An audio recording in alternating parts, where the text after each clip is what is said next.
Si Jose Manalo, gusto ko sapakin yan eh. Kasi inagaw eh. Oh. Wala, siguro wala kang kwenta kaya nagpaagaw. Ganun naman do yun mga kababayan eh. 'Di ba? Mas pipiliin ng isang tao yung tao, no? Kung mas karapat-dapat. Siguro si Anjo Iliana hindi karapat-dapat to, mga bossing, kaya ayun napunta kay Jose Manalo. Oh, ngayon ho, mga boss, Chief Amo Sir, no? Ano sabi dito sa ano na to, sa balita na ito? Si Chris Aquino daw ho, kasi yan, sinabit din yung pangalan ni Chris Aquino ni Anjo Iliana para doon sa mga istorya niya eh. No? Si Chris Aquino denies two-timing Anjo Iliana during 3 weeks romance. O wala naman daw ganun nangyari. 5 months after Anjo Iliana claimed that he and Chris Aquino dated for just 3 weeks, Aquino finally shared her side of the story, denying his claims that she two-timed him with another suitors that resulted in the breakup of their short-term relationship. Nako, gawa-gawa ni Anjo Iliana. Kapag ka DDS talaga, sinungaling, ano? Sabi dito, mga bossing, sabi dito, Anjo Iliana, you filled my room with pink balloons for our first mansari. Hindi ako proud, but he said and started, we didn't last for 3 weeks because pinagsabay ko sila ni Robin. Wala siyang kasabay. Naging sila pala talaga. Pero walang naging kasabay. Sinungaling, ano? Anjo Iliana, you filled my room with pink balloons for our first mansari. Hindi ako proud. But he said, no, that he started, we didn't last for 3 weeks because pinagsabay niya, pati yun. Umabot pala sila ng 1 buwan. Mga bossing, umabot sila, 1 buwan. Di ba? Mali yung sinasabi ni Iliana na 3 linggo lang daw ho. Wala siyang kasabay. No? Sabi, ano ba, Anjo? Anjo, ano ba? We were outside my mom's house. Hinatid mo ko. May naghihintay. It was a big surprise for me. And you left with these parting lines na mukhang nakakagulo ako. FYI, girlfriend ko siya. No? Kahit feeling ko, paggising ko, wala na. The surprise. Girlfriend mo, harapan mong binabastos. Ay, Diyos ko. Anjo Iliana. Alisin na natin dahil wala namang kakwenta-kwenta ho. Yang balita na ho na yan, mga boss Chief Amo Sir. Salamat po, MJ GM, sa inyong super sticker. Ngayon ho, mga boss, sa inyong pagiging miyembro ng YouTube channel natin. Ngayon ho, mga kababayan, dumako ho tayo, no? Dito sa mga DDS.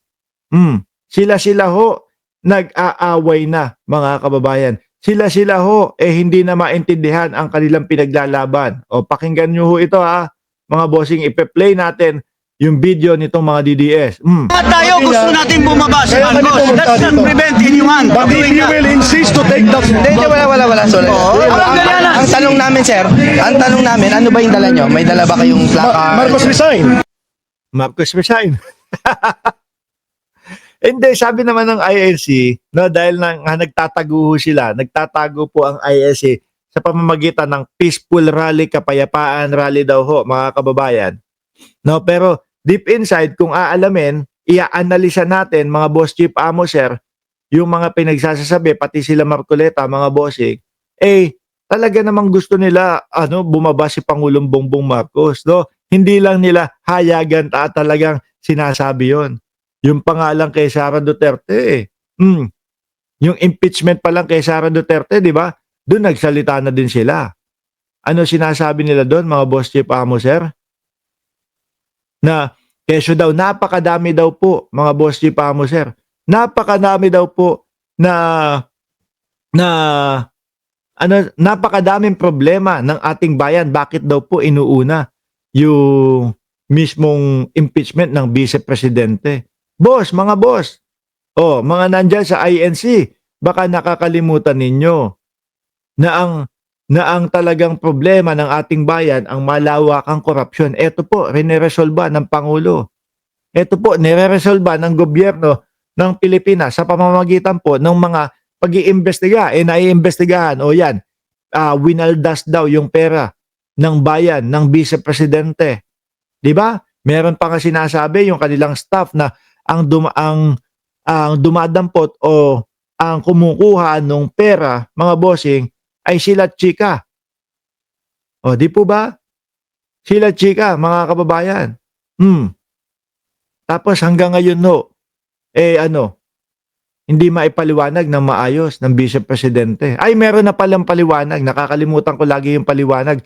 Ang paliwanag daw po doon sa confidential funds na yon, mga kababayan, ay ginamit daw ni Vice-Presidente Inday Sara Duterte yung confidential funds na yon upang daw ho o para daw ho, mga boss chief amo sir, sugpuin yung korupsyon doon sa mga doon sa mga tawag doon sa DepEd, yun daw ho.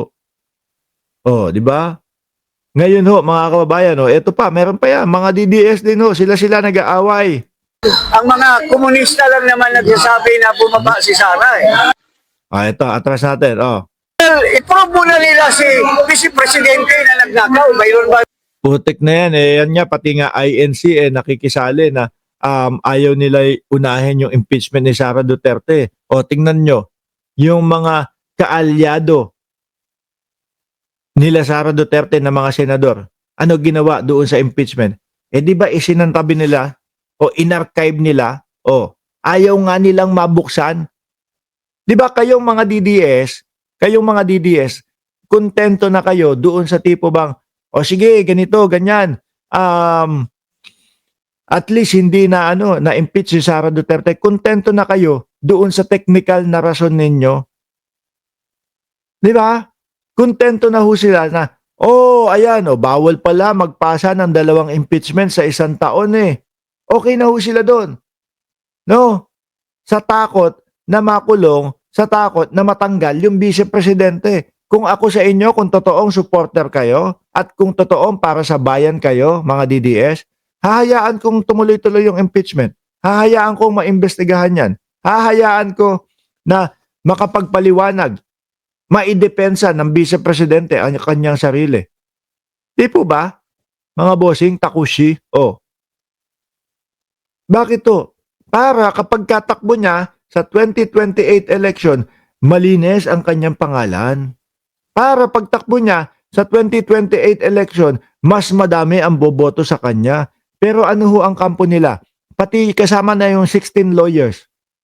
Ang dahilan nila, ang depensa nila is, 2 impeachment kasi yung ipinasa kay Vice Presidente, bawal sa rules yun.